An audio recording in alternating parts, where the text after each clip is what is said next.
posaçërisht fitnë që ka ndodhur pikës Osmanit radiallahu anhu dhe në kohën e Aliut radiallahu anhu. Ajo që do të kemi parasysh, vëllezër të nderuar, është që do të kemi shdera ihsan e dhën, mendim të mirë për sahabët e përgjithësi, pa marrë parasysh ajo mbi sahabët të mëdhenj,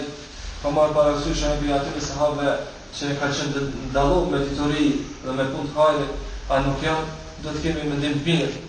Nga se sahabët radiallahu anhum janë ata të cilët na kanë përcjell dinin e Allahut azza wa jall dhe bashkëtar që mu interpretu fjalën e Allahut subhanahu wa taala tek ne, dhe ne sot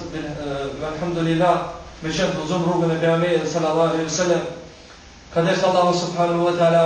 nuk na ka sprovu me jetu këtë kohë të fitnes,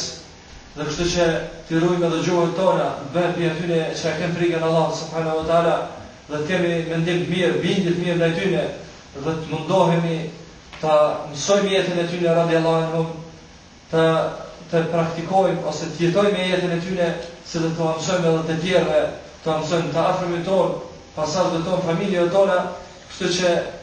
të përhapim jetën e tyne të çdo kush që dën të mirën ose që dën rrugën e Allahut azza wa jall dhe rrugën e pejgamberit sallallahu alaihi wasallam, nëse kjo është rruga më e mirë. Kurse ata të cilët flasin ndaj tyre,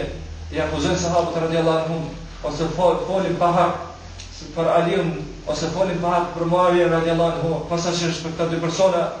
me të vërtetë se ata njerëz kanë gjetur rrugën e gabueshme, nga se këta janë njerëz që nuk mundet me arrit shumë kush, askush mundet me arrit pas sahabëve shpërblimin e tyre. Kështu ka paralajmëruar pejgamberi sallallahu alaihi wasallam, ku ka thënë një hadith: la tasubbu sahabi, la tasubbu ashabi, fa inna ahadukum, mos i shani ose mos i ofendoni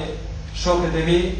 sepse ndokush për jush mundet me arrit shpërblimet e tyre, qoftë edhe sa një mod, domethënë qoftë ajo sot dy grushta, një grosh që ka disa komente, ose qoftë edhe gjysën e shpërblimeve që ka dhënë, gjysën e atij grushti për shpërblimeve që ka dhënë ata në rrugën e Allahut subhanahu wa taala. Këtë që tregon që ata njerëz kanë qenë rrugë vërtet, kanë qenë në shtrum për ndaj Allahut azza wa jall, kanë qenë për atyre që kanë pasur rrugën e pejgamberit sallallahu alaihi wasallam, kështu që çdo kush që fol për ta, keq i fëndan ata pa bazë, pa argumente, domethënë atëherë ky njeriu është devijum, është larg rrugës së Allahut dhe larg rrugës së pejgamberit sallallahu alaihi wasallam. Elus Allahu subhanahu wa taala që ta bën mëshme që të jemi për atyre që çdo herë e pasojmë rrugën e pejgamberit sallallahu alaihi wasallam, e pasojmë rrugën e sahabëve dhe zemrat tona të jenë të pastërta ndaj tyre dhe kërkojmë falje tek Allahu azza wa jalla ndaj tyre dhe kërkojmë falje edhe për vetveten, e mos bëhem sikur ata cilët shprehin në jemallsi ndaj Allahut azza wa jalla dhe refuzojnë rrugën e pejgamberit sallallahu alaihi wasallam dhe folën rënd ose fjalë të rënda ose i fëndu sahabët, mirë për t'jemi për atyne që ka vazhdimisht e pasojnë vërtetën dhe vazhdimisht jetojnë me të vërtetën dhe kështu që vdesin me të vërtetën. Dhe duaja jo në fundit është: Walhamdulillahi Rabbil Alamin.